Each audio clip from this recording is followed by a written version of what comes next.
এরকম করে না, ব্যথা পাবে।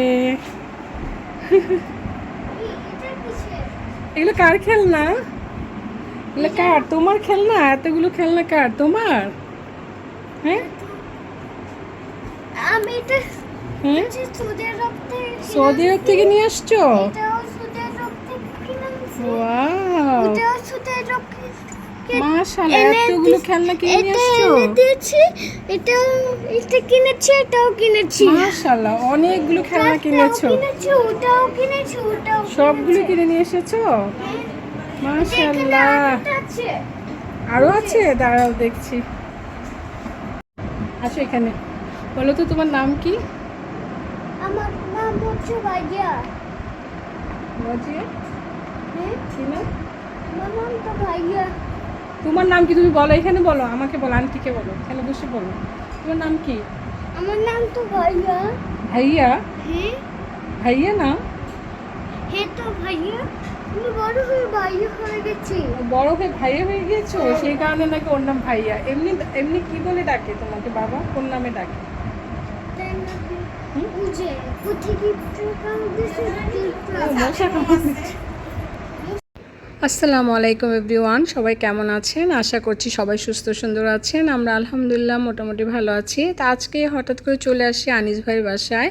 তো বেশ অনেক দিন থেকে ভাই বলছিলেন ভাবি বাচ্চাদের সঙ্গে দেখা করার জন্য, আসলে সময় সুযোগ হচ্ছিল না। তাছাড়া আমার মা অসুস্থ, ওইদিকে আমরা অনেকটা ব্যস্ত, আপনারা তো অনেকেই জানেন।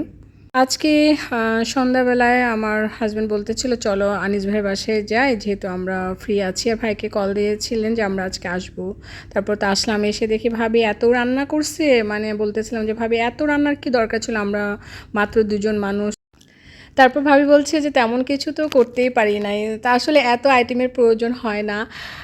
তো ভালোবেসে মানে শখ করে তো রান্না করে, তবে বেশি আইটেম কিন্তু খাওয়া যায় না, তাই না? আর ভাবির মানে রান্নার কালার দেখে বোঝা যাচ্ছে অনেক মজার খাবার হবে। তারপর এই তো আসলাম, ভাবির সঙ্গে দেখা হলে এই প্রথমে ভাবির সঙ্গে দেখা হয়েছে।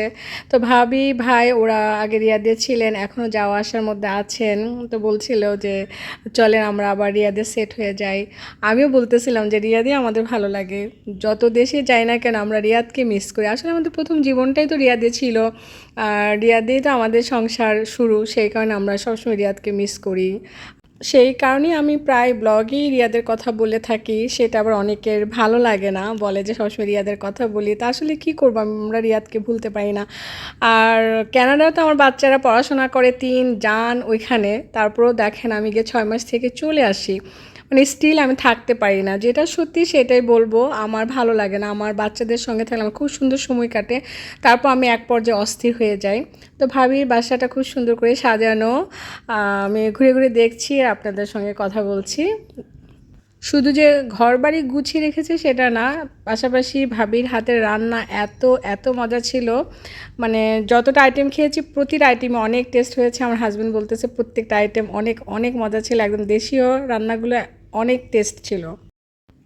ভাবির মাশাআল্লাহ 2 ছেলে 1 মেয়ে। তো এখন বাচ্চাদেরকেও কানাডায় পড়াশোনার জন্য পাঠাবেন, সেই বিষয়ে ভাইদের সঙ্গে কথা বলছিলাম যে ভেবে চিন্তে বাচ্চাদেরকে পাঠাবেন, দিয়ে থাকতে পারবেন কি না। তো ভাবির এক ছেলে তো অনেক ছোট, তো চাচ্ছিলেন 3 জনকে নিয়ে ওখানে থেকে যেতে। এদিকে আবার ভাই ব্যবসা করে সৌদি আরবে, বাংলাদেশে আসা যাওয়ার মধ্যে থাকে, সেই কারণে বলছিলাম যে ভাবনা চিন্তা করে ডিসিশন নেবেন, চলে গেলে আবার ভাইকে ছেড়ে থাকতে পারবেন কি না। আমরা কিন্তু ডিসিশন নিতে অনেক চিন্তাভাবনা করতে হয়েছে। তারপর বাচ্চাদেরকে ছেড়ে আমরা থাকি কেন, বাচ্চাদেরকে সাপোর্ট দেওয়ার জন্য। আবার আমি বাচ্চাদের সঙ্গে থেকে গেলে এদিকে আমার হাজব্যান্ড আবার একা হয়ে যায়। লং টাইম কিন্তু একা থাকলে মন মানসিকতা শরীর স্বাস্থ্য বলেন ভালো থাকে না, তাই না? আর বাচ্চাদেরকে নিয়ে একসঙ্গে থাকতে পারলে তো মানে খুবই মানে আনন্দের কথা, অনেক ভালো লাগার দিন কাটে। কিন্তু সেটা তো আসলে সবসময় সব ক্ষেত্রে হয় না, সবার পরিস্থিতি সমান থাকে না, সবার চিন্তাভাবনা এক থাকলেও এক করা সম্ভব হয় না। সেটা আসলে যার যার পরিবারের চিন্তা তারই করতে হয়। আর সবচেয়ে বড় কথা হলো আমাদেরকে বাচ্চাদেরকে সাপোর্ট দিতে হয়। তো সাপোর্ট দেওয়ার কারণে আমরা দূরে থাকি, একসঙ্গে থাকা হয় না, তবে ইনশাআল্লাহ বাচ্চারা যখন কমপ্লিটলি সব দিক থেকে সুন্দরভাবে পরিপূর্ণভাবে মানুষ হয়ে যাবে, মানে ওরা ওদের নিজের মতো চলাফেরা করতে পারবে, তখন আমরা চিন্তা করব যে একসঙ্গে থাকবো। আর বাচ্চাদের ছেড়ে আমরা কোথায় থাকবো, তাই না? ঘুরে ফিরে বাচ্চাদের কাছেই যেতে হবে। তো ভাবি মজার মজার খাবার খেতে বসে গেলাম। তো এই তো আনিস ভাই, আমার হাজব্যান্ড মুসা, দুজন খাচ্ছে পাশে বসে, আমিও খাচ্ছি। তো ভাবি সার্ভ করে দিচ্ছে। তো ভাবিকে বলছিলাম যে আমাদের সঙ্গে বসে একসঙ্গে খান, বলে যে না বাচ্চাদেরকে খাওয়াবো তারপর খাবে, ওরা একটু লেটে খায়। তো আসলে আমরা টেনশনের লাইফে আছি। বাচ্চারা যখন ছোট থাকে তখন ভাবি যে কবে বড় হবে, কবে বড় হবে, বড় হলে শান্তি পাবো। আসলে ব্যাপারটা সেটা না। তো একসময় আমি কিন্তু এরকম অস্থির হয়ে যেতাম, বাচ্চারা বড় হলেই মনে হয় সুখী হয়ে যাব, হ্যাপি থাকবো। কিন্তু এই বাচ্চাগুলোকে এই পর্যায়ে আনতে কিন্তু অনেক কষ্ট হয়েছে। তা আলহামদুলিল্লাহ এখন ভালো আছে, এখন অনেকটা ফ্রি হলে কিন্তু টেনশন যায় না। টেনশন কিন্তু সর্বক্ষণই থাকে। মানে কি বলবো, যার যখন এই পর্যায়ে আসবেন তারা বুঝতে পারবেন, এখন বললে বুঝবেন না। আর তো আপনারা অনেকে মনে করেন যে আমি অনেক ভালো আছি, ফ্রি, বাচ্চারা দূরে থাকে, কোনো ঝামেলা নাই। তাও কথা ঠিক, কিন্তু অনেক টেনশন লাগে। আমি কিন্তু টেনশন করি, সবসময় বাচ্চাদের সঙ্গে কথা বলতে হয়, যোগাযোগ করতে হয়, খবর নিতে হয়। আর একটা মানসিক টেনশন থাকে, দূরে থাকলে কিন্তু ভালো থাকা যায় না। যতক্ষণ ছিলাম ভাবির বাসায় এই বাচ্চাদের নিয়ে কিন্তু আমাদের গল্প চলছিল। এখন বাচ্চাদের ছাড়া দেখা যায় অন্যান্য গল্পগুলো করা হয় না।